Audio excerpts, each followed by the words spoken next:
பொருளுக்கு அலைந்திடும் பொருளற்ற வாழ்க்கையும் துரத்துதே. உன்னருள் அருள் அருள் என்று அலைகின்ற மனம் இன்று பிதற்றுதே.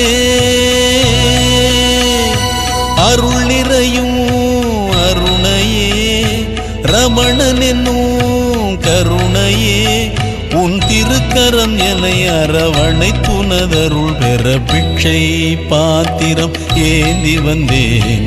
ஐயனே என் ஐயனே, நான் ஒரு பிக்ஷை பாத்திரம் ஏந்தி வந்தேன்.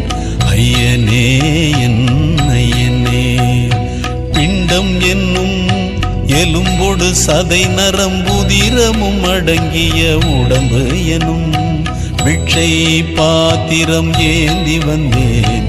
ஐயனே என் ஐயனே, நான் ஒரு பிக்ஷை